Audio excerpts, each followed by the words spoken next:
Hello guys, ah yung computer ko ay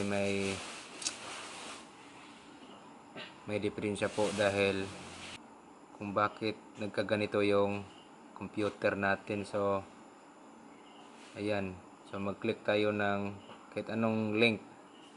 So nag-restart to kanina, i-restore ko yan. So ganito, parang naglo-loading siya, no? Ay, hindi gumagana, naglo-loading po. Tapos namamatay yung monitor.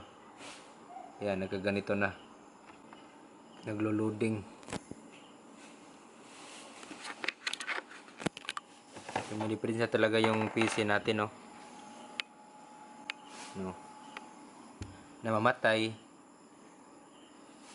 tapos babalik ulit, namamatay yung ilaw, tapos babalik ulit.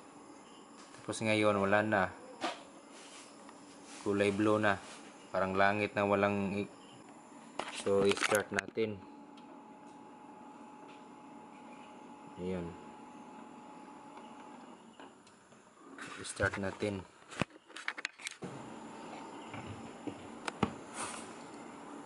So ayan, no. So pagmasdan natin, mag-click tayo ng link. So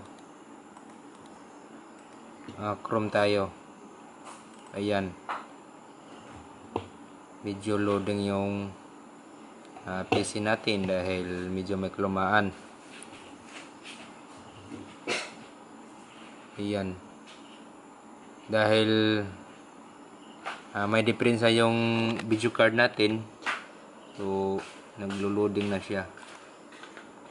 So ayan, no? Tingnan natin, gumagana pa sa simula. Pero ayan, no? Ayan, namamatay siya, tapos babalik ulit, no? Ibig sabihin may diferensya yung video niya. Parang hindi niya kaya yung magdala ng video. So ang suspect natin pag ganito, no, namatay siya, tapos minsan may nakalagay dito nga Nvidia Windows kernel mode driver. So ibig sabihin sinala na, may suspect na tayo kung ano talaga yung sira dahil namamatay siya, tapos hindi naman siya nag-restart, no? Parang ang ilaw parang ang ilaw lang ang namatay. So walang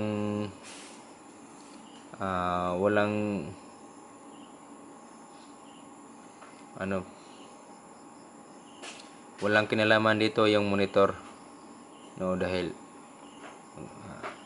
functional naman siya. Tapos kahit anong click natin, nag-hang po siya, no? Ayan, hindi may ikot yung nag-hang talaga. Kahit anong gawin mo sa mouse, hindi mo galaw. So papatayin lang natin, shutdown lang natin, tapos papalitan natin ng video card. So may pampalit ako, no, video card, kasi yung GPU natin ay yung nagdadrive siya ng video. So kapag yung PC natin na mahina yung mahina na yung pag naglo-loading siya, tapos minsan kadalasan kasi yung video card yung nag-enhance ng graphics, no, sa PC natin. So siya ang nag-enhance ng graphics o video. So kung ito yung ginagamit sa mga gaming, kapag mahina yung yung acceleration niya sa video, so ginagamitan ng video card para mabilis loading, walang delay, no? So papalitan natin yung video card natin. Okay,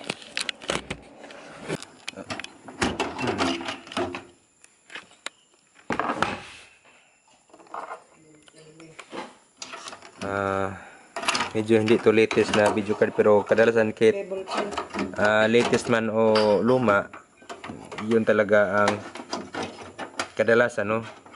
Sintomas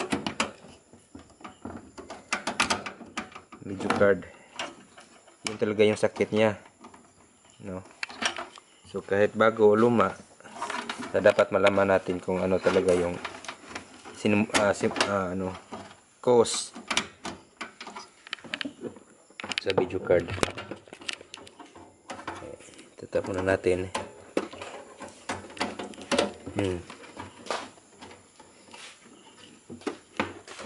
Tapos on. Ayan. Tapos ano ulit.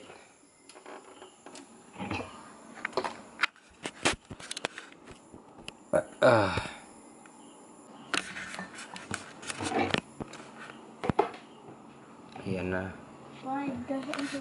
What ay sigsamok be? Ayaw pa daw sa ginagawa ko. Tapos testingan natin, no, kung maglo-loading ba siya at magpatay-patay. Mawawala yung light, yung graphics niya, ay yung naghahang. Tapos i-on natin. Tingnan natin kung hindi ba siya maglo-loading o hindi ba siya maghahang. Ayan, so click tayo ng kahit anong link natin. YouTube. Ayan. Mukhang na, yon yung mouse gumalaw na. So dito tayo, testingan natin. Ayan. So nakita nyo, hindi naghahang yung monitor natin. Hindi na mamatay-patay.